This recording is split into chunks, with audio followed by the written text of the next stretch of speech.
orang kaya, orang miskin, raja-raja, rakyat biasa, jenderal. Kau yang bilang, kau yang bilang. Hati-hati kau disuruh push up. Ya, semua mati.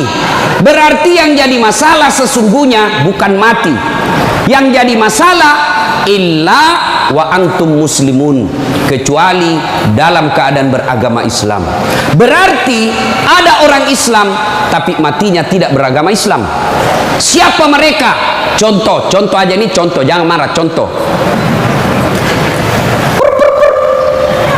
Kau melanggar, kau tidak lihat ini. Saya lihat, Pak. Kenapa kau langgar? Saya tidak lihat Bapak. Kenapa kau tidak lihat saya? Bapak sembunyi di tikungan. Akhirnya tilang. Ini kalau di sidang 250.000. Tidak ada uangku, Pak. Sudah, berapa uangmu di situ? 50.000 ya, sudah 50.000. Tidak ada pun bensin, Pak. Sini 40.000, sini 10 ambil, kau 10.000. Sudahlah itu, dia pergi makan soto Betawi. Pas sudah makan soto Betawi, keluar dari warung, tabrak, plok, mati. Matinya bisa dalam keadaan kafir. Kenapa? Ada uang haram dalam perutnya. Nauzubillah min zalik. Ini polisi film India, bukan polisi Indonesia. Oh, polisi Indonesia orang bagus. Polisi film India.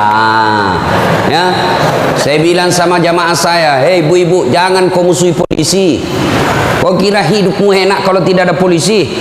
Rumah dirampok, anak diperkosa, istri dibunuh, harta dijarah, habis semua harta kita yang puluhan tahun dikumpul. Kita tahu pelakunya, kita identifikasi pelakunya, datang ke polisi, tolong Pak polisi, cari pelakunya, kejar dia, selamatkan hartaku, ini ciri-ciri orangnya. Kata polisi, mohon maaf, baru saja polisi bubar. Musuh itu polisi. Saya mau pergi ceramah, macet jalan, tidak bisa gerak, mau maju tidak bisa, mundur tidak bisa. Saya baca surah Yasin, sudah hatam, tidak gerak-gerak mobilku. Begitu datang polisi lalu lintas, selesai. Pun kalau ada polisi yang minta-minta uang di jalan, itu polisi film India.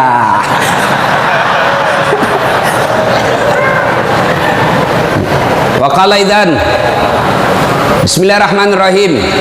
Ya ayyuhalladzina amanu dukhulu fis silmi kaffatan wa la tattabi'u khutuwatis syaitan innahu lakum adu mubin.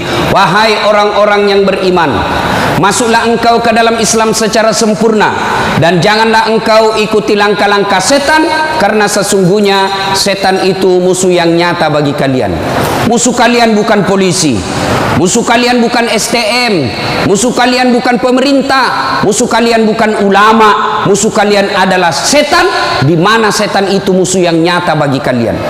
Bu-ibu, halo ibu, waktu ibu terima undangan untuk datang pengajian pagi ini, setan kepanasan, setan menggoda, jangan kau datang, lebih baik kau tidur, jangan datang, jangan datang. Itu godaan setan. Alhamdulillah ibu bisa mengalahkan setan di rumah sehingga bisa datang di tempat ini. Apakah bapak-bapak polisi setelah duduk di masjid setan putus asa? Digodanya lagi kita.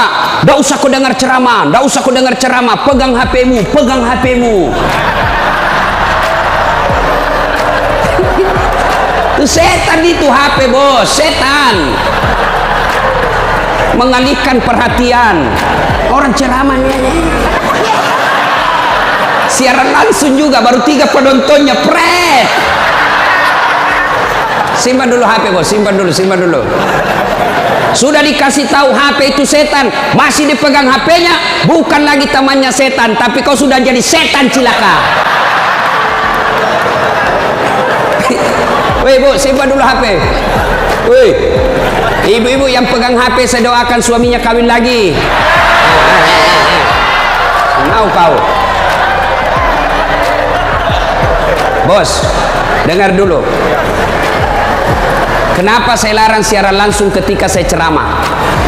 Dengar dulu penjelasan saya, serius. Saya tidak mau kalau saya lagi ceramah ada siaran langsung. Ya, saya ini dokter di bidang komunikasi, spesialisasi komunikasi massa. Saya belajar soal media, Pak, dan saya sekolah sampai ke luar negeri soal media massa. Saya pelajari itu, dokter saya di bidang itu. Setelah saya pelajari, netizen kita di Indonesia, masyarakat dunia maya namanya, itu ada orang cari uang dengan membuli public figure. Ulama tentunya. Kenapa? Ulama banyak followernya. Saya penonton saya 83 juta. Maka kalau dia datang serang saya, maka penonton saya 83 juta itu lari matanya ke channelnya dia dapat duit. Maka dia cari duit dengan cara membuli public figure. Contoh guru kita Abdul Somad. Ustaz, bagaimana hukumnya main catur? Beliau sebenarnya menjelaskan haram. Apabila azan berkomandan kalian masih main catur, haram. Tapi dipotong, akhirnya marah tukang catur. Saya juga ditanya, Dasat Latif, bagaimana hukumnya main catur? Haram. Kenapa bisa? Karena kau bunuh Perdana Menteri dan Raja. Ya haram lah. Nah, tolong simpan dulu HP-nya ya. Bisa? Bu ibu, nggak usah selfie, nanti selfie. Saya layani ibu sampai pagi selfie. Ini kan jamaah fans saya ini kan rata-rata ibu-ibu. Tapi ibu-ibu yang sudah muka-muka sakaratil maut.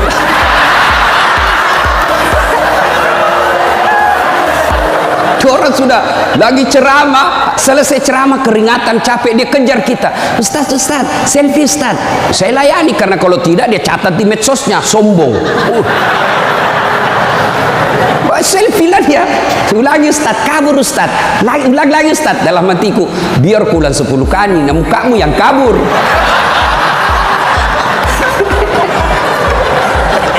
Simpan dia Bu, boleh Bu? Simpan HP Pak, boleh? Boleh simpan HP-nya? Siap? Oke, kalau mau dengar ceramah saya, nonton saja nanti di YouTube saya. Ini ada nanti di YouTube, gambarnya lebih bagus, ya, suaranya lebih jernih. Kunjungi, jangan lupa like and share.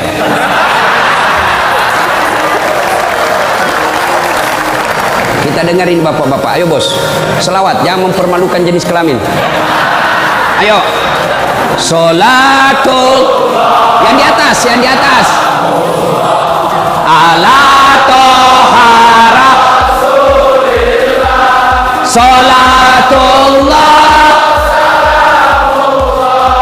ala yasin. Ini baru suara brimob. Kalau di kesatuan lain Sholatullah, brimob bos, kencang. Kenapa? Kering.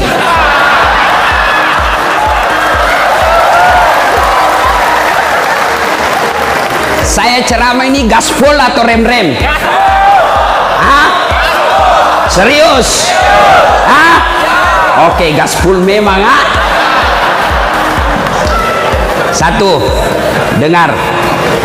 Satu, Nabi itu bos belum lahir sudah yatim. 6 bulan dalam perut ibunya sudah wafat bapak beliau. Lahir baru 4 hari lahir diambil sama ibu susunya. 4 tahun. Usia 4 tahun baru dibawa ke ibunya Siti Aminah. 6 tahun beliau pergi ziarah kubur. Waktu itu belum Madinah namanya, tapi namanya Yastrib. Pergi pulang dari Madinah, di desa Afwa meninggal ibunya. 6 tahun bos. Ada di sini polisi 6 tahun yatim piatu? Coba angkat tangan. 6 tahun yatim piatu. Ada? Tidak ada. Usia 6 tahun meninggal bapak, ibu diambil sama kakeknya Abdul Muttalib.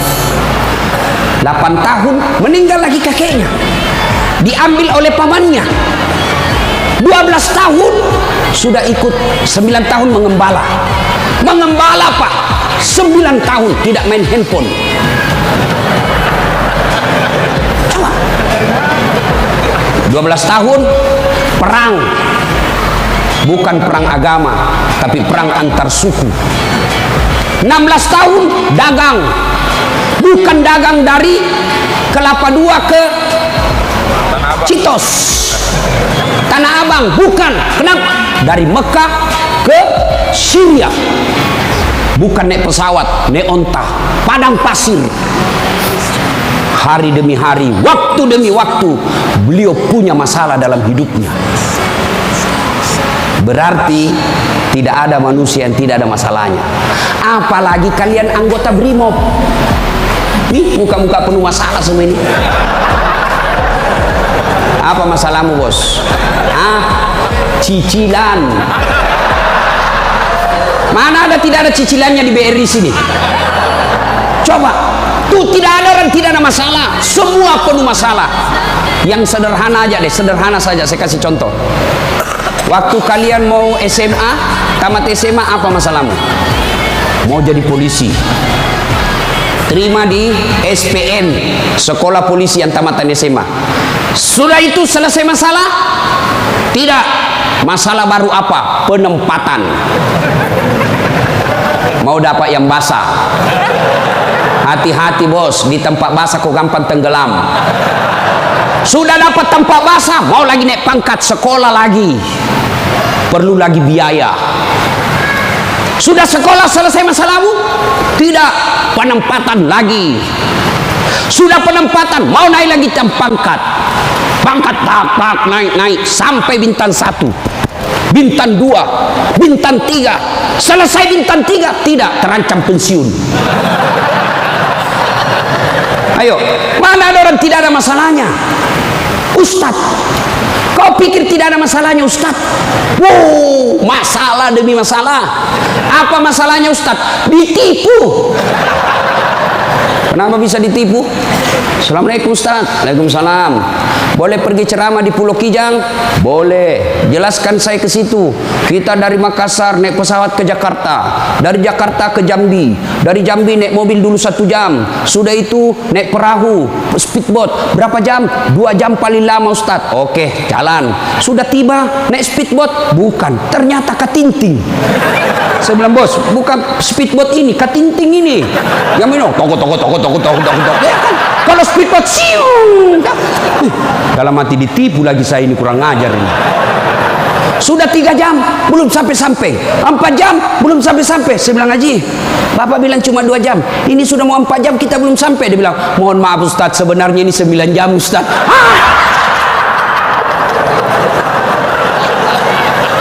Kenapa Bapak bilang cuma 2 jam? Karena kalau saya bilang 9 jam pasti Ustaz tidak mau terima cara saya. Itu Pak, tidak ada orang tidak masalah. Apalagi kalian Barimo. Ini bahasa Bugis. Dia bilang teman saya, Ustaz, kenapa itu orang Bugis kalau bicara selalu ke tulen yang G? Oh, itu orang Bugis pinggiran. Kalau kami ini Bugis modern.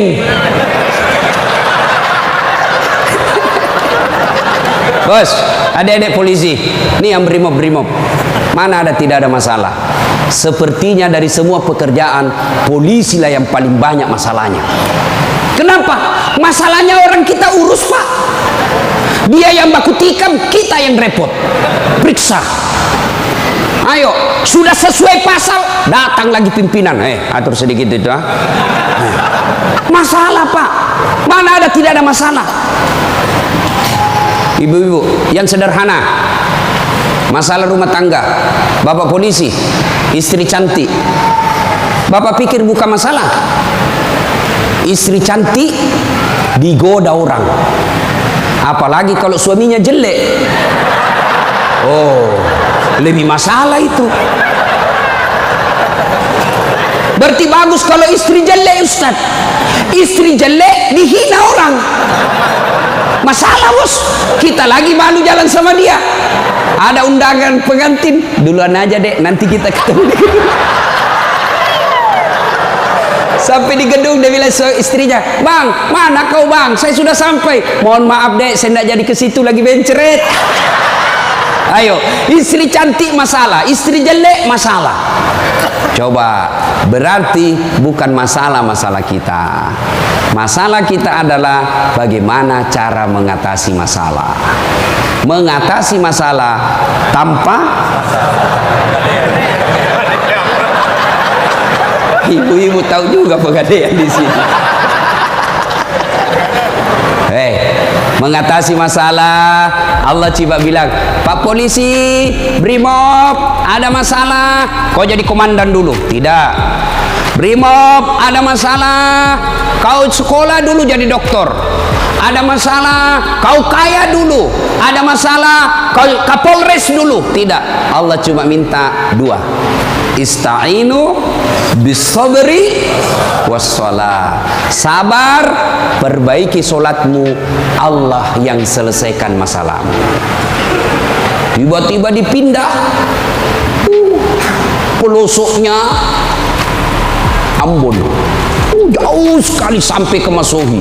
Dari lahir sampai jadi polisi perwira, Jakarta tempatnya. Tiba-tiba dipindah jauh. Sabar. Tidak ada kala ilmu sabar, bos. Percaya. Apa itu sabar, Ustaz? Lagi duduk-duduk ditempeleng, pak. Saya sabar. Bukan sabar itu, bos, beleng-beleng itu.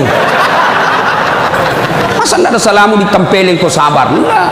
Kecuali komandanmu tempeleng kok, ya sabar kok. Apa boleh buat dia, bos? Ya masa kau yang mau tempelin komandanmu? Tidak masuk akal toh. Ya wah, siap salah pak, siap salah. Nah itulah polisi pak, biar benar siap salah juga, siap salah. Maka ibu-ibu sayangi suamimu, karena kalau bukan kalian yang sayang suami bu, siapa lagi? Coba kasihan ini, lihat-lihat ini mukanya. Coba ini, kalau di depannya komandannya pak. Makanya jangan jajah suami. Kasihan ini, lihat ini polisi. Tidak ada kala ilmu sabar. Pak, mau tahu ilmu sabar? Pulang nanti pelajari sejarah hidupnya Ayub alaihissalam. Coba lihat Ayub. Ayub alaihissalam diuji. Anak meninggal. Apa kata Ayub? Alhamdulillah, saya pernah punya anak. Berapa banyak orang bertahun-tahun suami istri tidak punya anak. Habis hartanya kebakar, habis hartanya bangkrut. Datang iblis, tidak usah lagi kau sembah Tuhanmu, apalagi kau sembah itu Tuhanmu Ayub. Dia ambil anakmu, dia ambil hartamu. Apa kata Ayub? Alhamdulillah, saya sempat kaya. Berapa banyak orang dari lahir sampai meninggal tidak kaya-kaya, saya sempat kaya. Alhamdulillah. Tidak cukup di situ, diuji lagi, sakit lagi Ayub alaihissalam. Datang lagi iblis, Yub, anakmu meninggal, hartamu habis, sekarang kau sakit, sembuh, ndak sembuh-sembuh, ndak usah kau sembah Tuhanmu. Apa kau sembah Tuhanmu itu? Dia ambil semua kesehatanmu. Apa kata Ayub? Alhamdulillah, saya sempat sehat. Berapa banyak orang dari lahir sampai meninggal tidak pernah sehat? Saya sempat sehat, alhamdulillah. Coba pakai ilmu ini pak, bapak tenang. Tiba-tiba dimutasi, alhamdulillah saya dimutasi. Teman saya 13 yang daftar tidak ada yang lulus. Oh syukur. Maka beberapa hari yang lalu saya ketemu dengan nomor satunya polisi, Pak Kapolri, Pak Jenderal Idam Aziz. Beliau katakan, sampaikan kepada aparat kepolisian kalau Ustadz ceramah. Satu, gaya hidupmu jangan bermewah-mewah, sederhana kalian. Ini baru jadi Kapolres, kalau mau ke bandara kayaknya dia punya itu bandara. Pengawalnya kayak 17 orang, masuk semua, dia kuasai itu ruang VIP. Bukan kau yang punya itu, negara itu yang punya. Apa dilarang? Tidak dilarang, tapi tidak pantas. Datang, belum lagi pasukannya istrinya, lebih banyak lagi itu. Dan ini istri-istri yang datang cari muka sama istrinya Kapolres. Kenapa? Karena istrinya Kapolres lebih tinggi pangkatnya daripada Kapolres. Suaminya AKBP, dia kombes. Itulah bisa dimutasi itu gara-gara pengaruh istri. Jangan, gaya hidup sederhana. Tahu puasa? Tahu puasa pak? Ramadan bapak puasa, bapak polisi? Iya, puasa. Roti halal atau tidak? Air putih halal atau tidak? Nasi halal atau tidak? Tapi siang tahan dulu. nanti sudah maghrib. Maknanya Bapak polisi, kalau Bapak polisi pakai baju coklatmu, tahan itu, jaga diri, pengendalian diri yang harus. Boleh marah, tapi ketika warna coklat, tahan, karena di situ ada institusimu. Boleh marah, tapi ketika pakai warna coklat, tahan. Kenapa? Kamu lagi membawai negara. Marah boleh, tapi jangan ketika pakai baju coklat. Itu kalau pribadimu disinggung. Tapi kalau institusimu disinggung, coklat harus maju.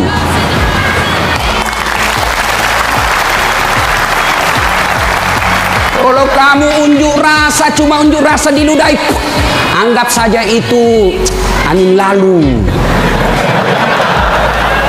Biasa bos. Jangankan kalian, komandanmu saja yang jenderal pernah diludahi. Ketika juga seperti pangkat kalian. Ini kamu baru merah satu dilempar.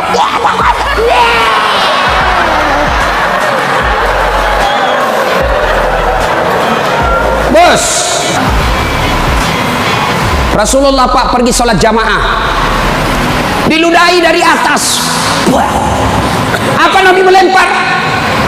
Coba kalau Bapak polisi. Tidak boleh begitu bos, kacau negara. Kalau cuma diludahi bos sama anak STM, jangan kau pukul kepalanya orang bos. Saya serius, jangan ketawa, saya serius ini. Pak, Bapak kalau menangani unjuk rasa jangan pukul kepalanya orang Pak, jangan. Ini ibaratnya laptop prosesor Pak. Kalau Bapak pukul otaknya orang, goyang otaknya, lalu dia gila sisa hidupnya, yang mestinya dia pakai sholat, mestinya dia pakai ngaji, karena Bapak pukul kepalanya, akhirnya sakit sisa hidupnya, Bapak yang tanggung dosa-dosanya. Pukul, tapi kakinya kau pukul, jangan kepalanya. Saya sakit hati Ustaz, saya menderita Ustaz. Itu gunanya Anda dilatih ketika sebelum jadi polisi. Ngapain kalian dilatih fisik kalau mentalmu tidak bisa kuat? Apa gunanya Bapak dilatih? Bawa pasir berkilo-kilo di belakang, lari di sungai, tengah malam disuruh lari, tengah siang hari disuruh lari, panas lari, siang lari, dingin lari, kadang-kala tidak pakai baju. Apa gunanya? Supaya Bapak tahan tempur. Kalau cuma baru marah, cemen lu men. Bisa? Kamu sendiri yang bilang gaspul. Ya. Salatullah ala toha salatullah ala yasin. Terima kasih. Bapak-bapak senang ya jauh dari rumah? Bu ada yang bilang senang. Ada apa ini Bu? Berarti ada masalah dengan ibu. Kalau ada suami yang sudah tidak betah di rumahnya, tidak tenang hatinya di rumahnya, berarti istri gagal menjadi istrinya dia. Bukankah istri kata Nabi yang soleha itu membuat hati suami betah di rumah? Bagaimana suami mau betah di rumah? Ibu kasar ngomong, baru datang ditunjuk-tunjuk, bodoh. Ini biasa, ini kan perasaan istri ini kan seperti cuaca, susah ditebak. Kita bawa martabak pulang dengan harapan, oh senang ini, genang ini, bawalah kita martabak, dapat pelukan hangat ini. Begitu dikasih martabak langsung, apa martabak? Itu voucher listrik habis. Martabak dibawakan, voucher listrik dipersoalkan. Nih. Hei, Bu, hei, buat suami tenang di rumah. Datang suami sambutlah. Assalamualaikum kakandaku Arjunaku. Langsung suaminya berkata, waalaikumsalam adindaku Sri Kandiku. Istrinya, ih cakep betul abangku hari ini. Dan suaminya berkata, berarti saya jelek kemarin. Bapak juga tidak tahu dipuji. Lalu suami datang marah-marah. Ibu bukakan sepatunya, tadi mengendak unjuk rasa, dilempari, dimaki sama ibu-ibu. Ibu tampil di sampingnya, sabar bang, inilah brimob pilihan hidup. Insya Allah kesabaran abang menjadi amal di sisi Allah. Jangan cari rasa penghormatan dari manusia, carilah ridha Allah. Abang bekerja sama polisi menjaga keamanan Republik, itu jadi amal supaya Ustadz Dasat bisa ceramah, kami amankan Indonesia. Jadi amal jariah. Lalu begitu duduk suami, bukalah sepatunya itu yang sudah mulai lusuh, sambil ibu menyanyi, bila kamu di sisiku, hati rasa syahdu, sambil peluk cium. Senang sih, itu senang kasihan. Pas sampai lagi dapur berantakan, suami marah-marah, apa kau kerja ini, berantakan semua dapur. Ibu langsung peluk dia dari belakang sambil menyanyi, insaflah wahai manusia. Ya ibu, ini bagaimana suami mau betah di rumah, baru datang kita ngomel, bodoh memang ini, apa kau tahu? Dia bilang suamimu, apa bodoh-bodoh? Kenapa kau mau sama saya? Apa mau jawab? Sampai lagi kita berharap di rumah romantis, istri di rumah, daster tinggi sebelah, bau asap, mukanya ndak jelas, ada lagi ketimun disimpan di matanya. Nonton sinetron, dia angkat keteknya sambil dicabut. Bagaimana kita tidak cepat sakaratil maut? Hei, bu, buatlah suami betah di rumah, supaya suami berkata, meskipun saya menderita di jalan, meskipun saya susah di unjuk rasa, meskipun saya dimaki sama komandanku, tapi ada istri di rumahku, bidadari dalam surgaku. Bisa ibu? Bisa? Serius? Bisa? Nah, itu semua bisa kita lakukan apabila kita sabar. Yang kedua, sholat. Bapak ketika ada masalah, perbaiki sholat. Bapak mau jadi Kapolres, mau jadi Danton, mau jadi Kapolda, tidak usah cari muka sama pimpinanmu. Capek cari muka sama manusia. Siap. Tidak laku men. Cari muka kepada Allah. Kerja saja tugasnya seperti profesional. Kata Pak Jenderal tadi, lakukan yang profesional, meningkatkan sumber daya polisi, kirim pendidikan, jaga akhlak, perbaiki attitude. Insya Allah Bapak lakukan itu, Allah yang ngurus pangkat jabatannya Bapak. Kalau Bapak cari muka sama pimpinan, ganti, cari muka lagi yang baru, ganti lagi, cari muka lagi. Lebih baik Bapak perbaiki kerja sebagai polisi, tegakkan aturan dengan kepolisian, jaga harkat dan martabat institusi kita, biar Allah yang jaga kita pun. Sholat Pak. Saya kasih contoh Pak, kalau Bapak dipanggil sama jenderal, ajudan, ada kan ajudannya jenderal kan? Coba lihat kalau ke jenderal panggil, Pak Dan, komandan panggil, ajudan, itu ajudan biar lagi tidur langsung lompat, siap komandan, ada kuaci di mulutnya, siap, kalau perlu dia telan itu kuaci di mulutnya. Ada kira-kira ajudan dipanggil, ajudan, tunggu dulu Pak, dia injak lehermu bos. Ada bisa, padahal ini jenderal ada pensiunnya, jenderal ada mutasinya, tapi kenapa kita terlalu takut? Lalu kenapa ketika Allah yang memanggil kita, hayya 'alas shalah, Apa kita jawab? Tunggu. Ya sudahlah, kau kata Allah, ya sudah, urus sudah itu. Maka jangan heran 20 tahun Bapak jadi polisi tidak bisa lepas dari kredit. Kenapa? Bapak menganggap enteng sama yang punya dunia. Saya sholat Ustaz.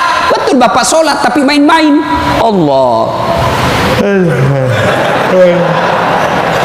karena budu, iya karena Islam.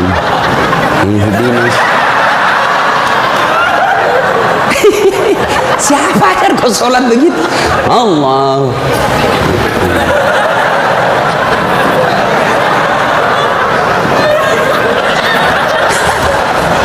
Atau ada ibu-ibu yang tanya saya, Ustaz, boleh ke itu sholat tidak pakai BH? Kenapa? Panas di kompleks Ustaz, tidak ada kipas angin, tidak ada AC. Boleh, boleh, tapi tidak beradab namanya. Ibu ketemu sama jenderal tidak pakai BH, boleh enggak? Iya jenderal.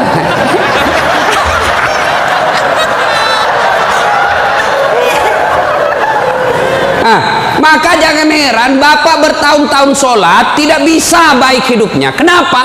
Bapak sholat semau-maunya. Sholat yang dicari duit. Allahu Akbar. Rakaat kedua. Tadi 100.000 duit saya. Beli nasi bungkus 50.000. Voucher 30.000. Mana yang 20.000? Allah. Mana sih simpan? Allah. Bagi assalam. Oh, di bawah sadel. Bapak selama sholat cari duit. Ya. Ya. Maka begitu ada masalah Pak, perbaiki sholat. Di komplek kita ini, tiba waktu azan, Bapak tidak latihan dan tidak sibuk, datang ke masjid.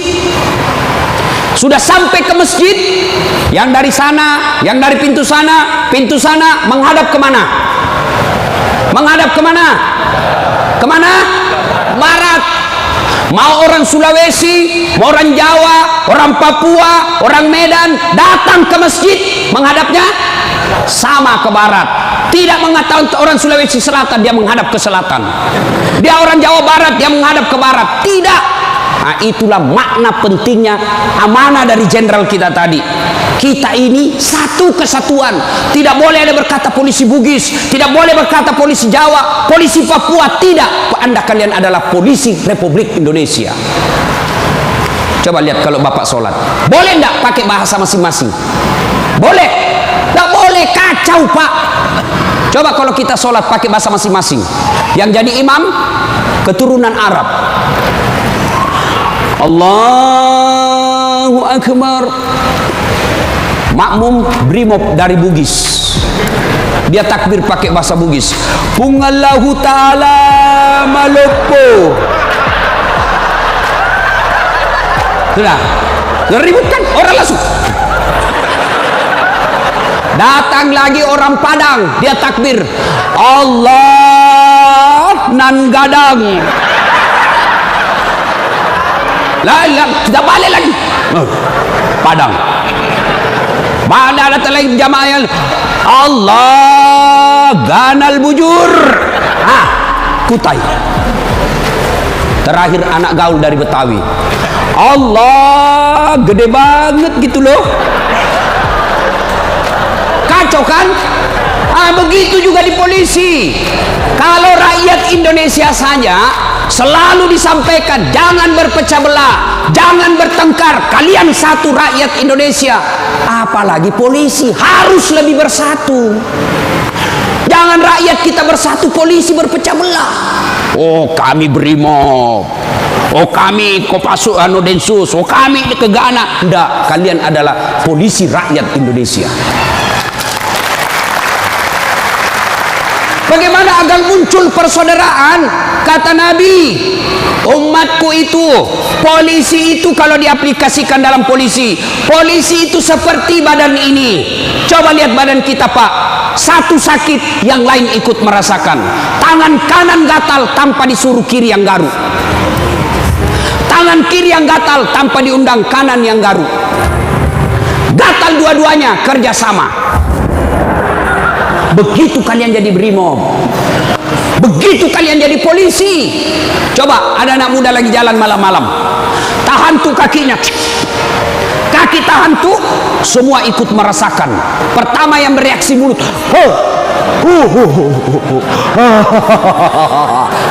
yang kedua bereaksi apa? Mulut meniup, tangan mengusap, mata mencari mana yang luka. Padahal kaki yang bermasalah. Tidak ada orang berangkat malam-malam tahan tuh kakinya, rasa kau, jalan lagi, jalan kau lagi, jalan lagi.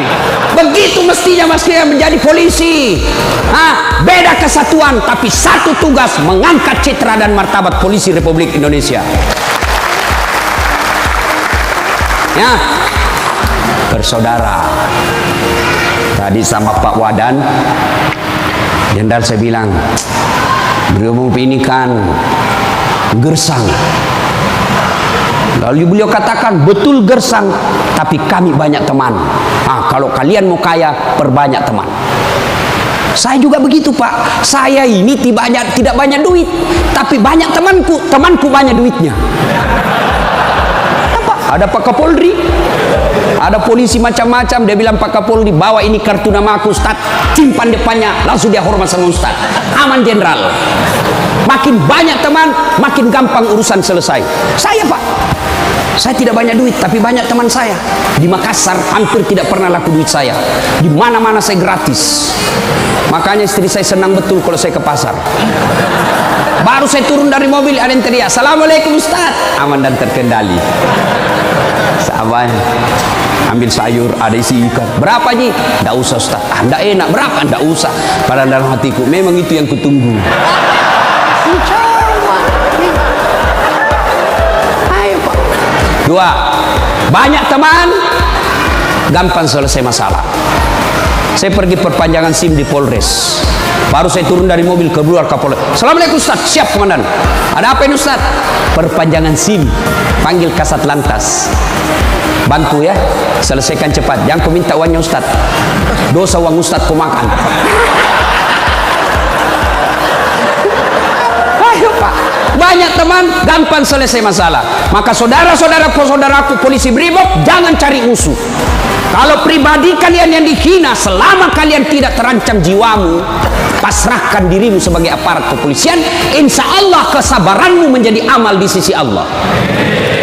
Kecuali jiwamu sudah terancam, maka silahkan lakukan apa yang diajarkan oleh protap organisasi kalian. Bisa? Berikutnya, cintai keluarga. Ini pesannya Pak Kapolri. Sederhana dalam hidup. Syukuri diri sebagai anggota polisi. Ini perlu saya ulang lagi. Bapak-bapak ini harus bersyukur sebagai orang polisi, anggota kepolisian Republik Indonesia. Kenapa bisa Ustaz? Saya kasih contoh. Bapak-bapak, halo Pak polisi, boleh tidak pakai songkok begini? Boleh. Boleh, malah dicintai rakyat kalau Bapak polisi jalan pakai songkok. Boleh Bapak pakai gamis seperti ini? Boleh. Boleh pakai serban? Boleh. Tapi boleh tidak saat latih pakai bajunya komandan? Pak Jenderal, ditangkap saya Pak, polisi gadungan. Maka syukuri bajunya Bapak. Ini tidak semua orang bisa pakai bajunya Bapak coklat itu. Maka syukuri dengan cara apa? Angkat harkat dan martabatnya, tingkatkan profesionalisme, tingkatkan ilmu kalian, lalu jaga institusi. Kalau pribadi dihina, selama itu tidak menyentuh keselamatan jiwa kita, sabar saja. Insya Allah kesabaran itu, innallaha ma'as sabirin. Allah bersama dengan orang-orang yang sabar. Dan yang ketiga pesan Pak Jenderal, Pak Kapolri, apa pesan beliau? Berbuat baiklah kepada keluarga yang setiap hari mendoakan. Ini istri-istri kita. Bapak-bapak, istri, dia tinggalkan kampung halamannya di Jawa. Dia tinggalkan kampung halamannya di Sulawesi. Ikut ke suaminya sebagai polisi. Lalu kenapa ketika ikut kita sengsarakan, kita tipu, alasan rapat, ternyata pergi merapat. Teman selingkuhnya ditulis namanya di handphone komandan. Nah, ini juga kalau ibu-ibu suka periksa HP. Makanya ibu jangan suka periksa HP-nya suami. Bagaimana kita tidak bohong? Setiap kita pulang kau periksa semua. Ada ibu-ibu tanya saya di Makassar, Ustaz, bagaimana supaya suami sehat jantungnya tidak serangan jantung? Apa doanya? Saya bilang, tidak usah kau baca doa. Bagaimana caranya Ustaz? Jangan lagi periksa suamimu punya HP. Semakin sering kau periksa, makin tekanan jantung dia. Apalagi kalau dia lupa pasang passwordnya. Sampai ada kemarin di warung kopi curhat sama saya, Ustaz. Ternyata itu handphone berpengaruh terhadap tingkat kehusuan salat. Gimana caranya? Saya lagi takbir, Ustaz, baru takbir pertama, rakaat pertama, Allahu Akbar, bunyi handphone saya. Dan itu ada istriku di samping, Ustaz. Baru rakaat pertama, masih 3 rakaat ini, Ustaz. Mati didapat, diangkat istriku, mati tidak bisa husu. Istrinya langsung ngomong dari samping, ya sudah lanjutkan saja, husu saja, saya tidak angkat ini HP-mu.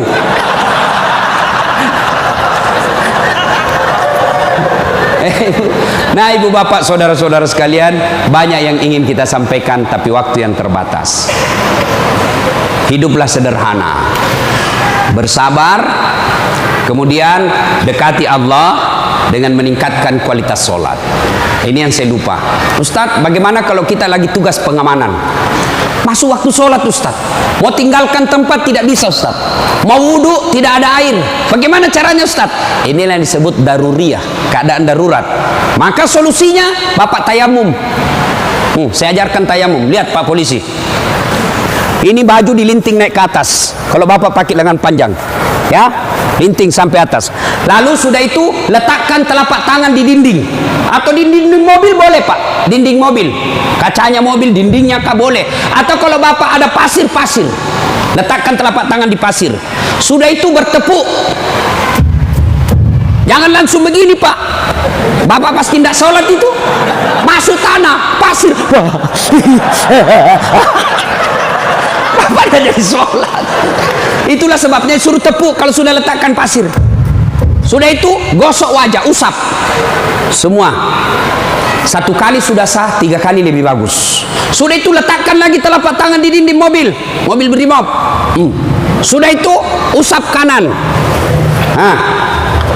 Usap kiri. Selesai. Jam tangan lepas, cincin lepas. Kenapa? Karena kalau ada jam tangan tidak terusap di bawahnya jam tangan. Sudah, silahkan sholat. Kita jaga pasukan, Ustaz. Ini unjuk rasa di depan. Namanya salat khaf. Misal bapak 10 orang. Yang saf pertama 5 orang di depan. Saf kedua 5 orang di depan. Maka cara sholat jamaahnya, yang di depan siaga dengan apa itu tamengnya. Saf kedua selesaikan 1 rakaat sholatnya. Naik saf kedua, saf pertama selesaikan 1 rakaat, serap ke saf kedua siaga. Boleh sholat begitu, Pak. Begitu tidak bolehnya ditinggalkan sholat, sehingga sholat keadaan apapun boleh dilakukan. Sepatu, tidak usah buka sepatunya, Pak, pakai sepatunya. Itu kalau di lapangan. Kalau bapak pakai sepatu masuk masjid, dibully, Pak. Kalau dalam masjid jangan, tapi kalau di lapangan silahkan. Namanya keadaan darurat. Ini Ustadz, unjuk rasanya sangat mepet, Ustadz. Susah sholat lagi duhur dengan asar. Bapak jamak. Allah tidak memberikan kesusahan buat kita. Begitu pentingnya sholat, ya? Maka ibu bapak, saudara-saudara sekalian, ketika bapak ibu dekat dengan Allah, maka Allah akan mencintai bapak ibu dengan derajat maqamam mahmuda. Saya angkat derajatnya. Ibu bapak, saudara-saudara sekalian, inilah tausiah kita pada taklim kita kali ini. Mudah-mudahan ada manfaat. Terima kasih Pak Jenderal yang telah memberikan waktu saya untuk datang di tempat ini. Saya berharap mudah-mudahan bapak-bapak polisi ditingkatkan kesabarannya, dikuatkan imannya, kemudian dibahagiakan keluarganya. Biar bapak tinggi pangkat, biar bapak punya duit banyak, tapi istri membangkang, anak narkoba, demi Allah Allah telah mencabut kebahagiaan hidup Bapak. Dan itu penyebabnya bukan karena Allah tidak cinta kepada Bapak, tapi karena Bapak jauh dari agama. Dekat dengan agama, maka Allah akan pelihara Bapak Ibu. Bukan hanya pangkat jabatan yang dipelihara, tapi insya Allah dipelihara sampai ke akhirat. Tidak ada pilihan lain kecuali kita mendekatkan diri kepada Allah. Pangkat jabatan yang kita milih ini Pak, wa mal hayatud dunya illa mataul hurur, hanya perhiasan saja, canda gurau saja ini. Ini hanya sandiwara yang pasti kita akhiri. Karenanya jadilah polisi Republik Indonesia yang terus-terus bersinar menyinari rakyat Indonesia, sehingga Bapak menjadi polisi yang bukan saja dicintai oleh negara, tapi juga dicintai oleh seluruh rakyat Indonesia. Dan itu jalan keluarnya tidak ada lain kecuali mendekatkan diri kepada Allah Subhanahu wa taala. Demikian, mudah-mudahan ada manfaat.